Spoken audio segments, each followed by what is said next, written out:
नमस्कार। आज हम एक ऐसी कहानी की तह तक जाएंगे। एक ऐसी कहानी जो दोस्ती, धोखे और उस इंसाफ के बारे में है जो मौत के बाद मिलता है।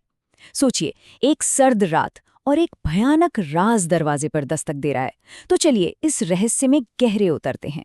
कहानी की शुरुआत ही एक ऐसे सवाल से होती है जो किसी की भी रूह कंपा दे। जरा सोचिए, रात का वक्त है, सोने ही वाले हैं और दरवाजे पर एक लाश मिलती है। ऐसी हालत में कोई क्या करेगा? कहानी का जो मेन कैरेक्टर है माधव, वो खुद को ठीक इसी भयानक सिचुएशन में फंसा हुआ पाता है। तो रात का मेहमान, एक बेबस दोस्त, एक लाश और एक भयानक फैसला। देखिए, सब कुछ एकदम शांत था। माधव बस सोने ही वाला था कि अचानक दरवाजे पर जोर से कोई दस्तक देता है। और सामने कौन? उसका दोस्त रामलाल, जिसका चेहरा डर से बिल्कुल सफेद पड़ चुका था। और बस इसी पल से उस खौफनाक रात की शुरुआत हो जाती है। इसके बाद ना, चीजें बहुत तेजी से बदलती हैं। रामलाल कुछ कहता नहीं है, बस माधव को खींचकर अपने घर ले जाता है। और वहां माधव जो देखता है, उसने कभी सपने में भी नहीं सोचा होगा। दरवाजे पर एक बूढ़े आदमी की लाश पड़ी है। अब रामलाल कांपती हुई आवाज में एक बहुत ही सीधी सादी कहानी सुनाता है। वो कहता है कि उसने पानी मांगा, मैं पानी लेकर आया और देखा कि वो जमीन पर पड़ा हुआ था, वो मर चुका था। सुनने में तो एक दुखद हादसा ही लगता है ना? पर क्या सच वाकई इतना सीधा होता है? अब पुलिस का झमेला, सवालों का डर, इन सब ने उन पर पूरी तरह काबू पा लिया था। तो दोनों दोस्त मिलकर एक भयानक फैसला करते हैं। फैसला ये कि लाश को चुपचाप ठिकाने लगाना है। प्लान बनता है कि इसे गांव के बाहर उस पुराने सुनसान शमशान में ले जाकर जला देंगे। तो अब आता है कहानी का अगला हिस्सा, गायब होती लाश। शमशान का ये सफर एक दुस्वप्न बनने वाला है, क्योंकि यहीं से कहानी एक ऐसे मोड़ पर आती है जहां हकीकत क्या है और वहम क्या, इसके बीच की लकीर ही मिट जाती है। जो प्लान उन्हें आसान लग रहा था, वो अब एक बुरे सपने में बदलने वाला है। होता ये है कि वो बस एक पल के लिए, सिर्फ एक पल के लिए अपनी पीठ घुमाते हैं और लाश गायब। उनके तो होश ही उड़ गए। मतलब आखिर एक लाश अपने आप कैसे चल सकती है? ये तो उस रात के असली खौफ की बस पहली दस्तक थी। और फिर वो ठीक उसी जगह पर वापस आ जाती है। वो दोनों घबराकर उसे हर जगह ढूंढते हैं, पर जब लौटते हैं तो क्या देखते हैं कि लाश ठीक उसी जगह पर पड़ी है, जैसे कभी हिली ही ना हो। अब उन्हें ये बात समझ आ जाती है कि ये कोई मामूली मौत नहीं है, यहाँ कुछ और ही खेल चल रहा है। शमशान का रास्ता लंबा और भी भयानक होता चला जाता है। पहले लाश फुसफुसाती है, मेरा क्रियाकर्म अच्छे से करना। फिर अचानक रामलाल को अपने सिर पर एक जोर का थप्पड़ महसूस होता है। कहीं से एक अजीब सी हंसी सुनाई देती है। और फिर जब तूफान आता है, रामलाल देखता है कि लाश स्कूटर पर उठकर बैठ गई हैं। सोचिए, उसका डर अब दहशत में बदल चुका था। उसे कुछ समझ नहीं आ रहा था कि ये सब क्या हो रहा है।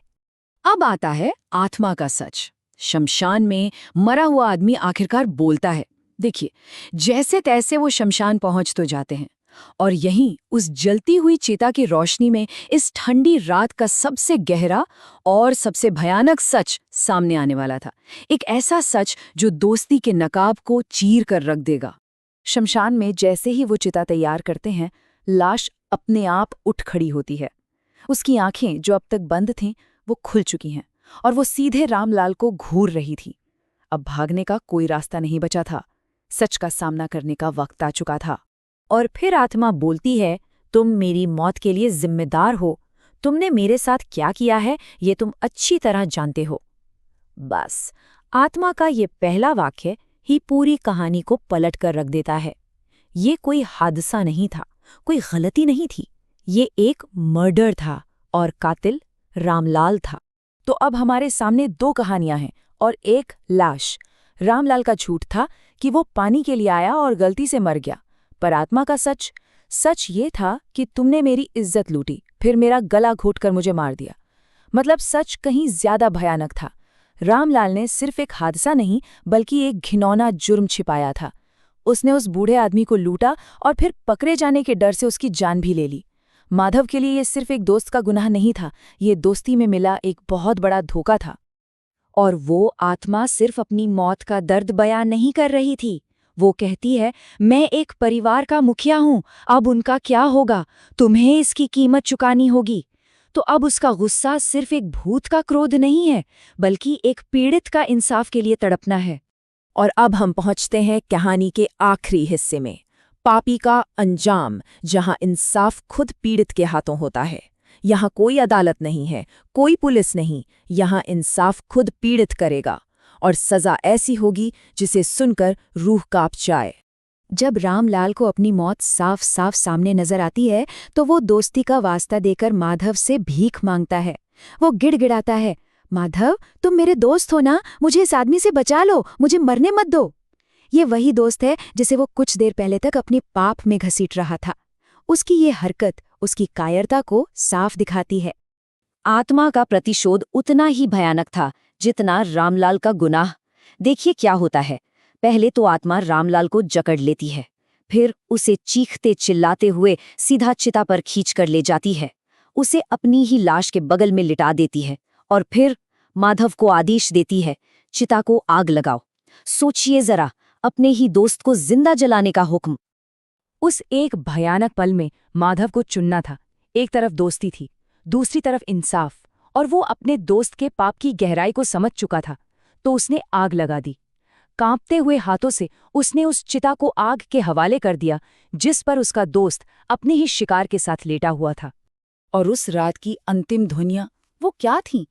एक तरफ थी पापी की चीखें अपने ही दोस्त की, जो अपनी ही लगाई पाप की आग में जल रहा था, और दूसरी तरफ थी आत्मा की हंसी, एक ऐसी आत्मा जिसे आखिरकार अपना बदला, अपना इंसाफ मिल गया था। एक ही आग में पाप भी जल रहा था और इंसाफ भी पूरा हो रहा था। कहानी तो यहाँ खत्म हो जाती है, पर एक सवाल पीछे छोड़ जाती है। क्या ये इंसाफ था या बदला? जो कुछ भी उस रात हुआ, क्या उसे न्याय कहेंगे, या ये सिर्फ एक आत्मा का क्रूर बदला था? और अगर ये बदला था भी, तो क्या वो गलत था? इस सवाल का जवाब शायद इतना आसान नहीं है। सोचने वाली बात है।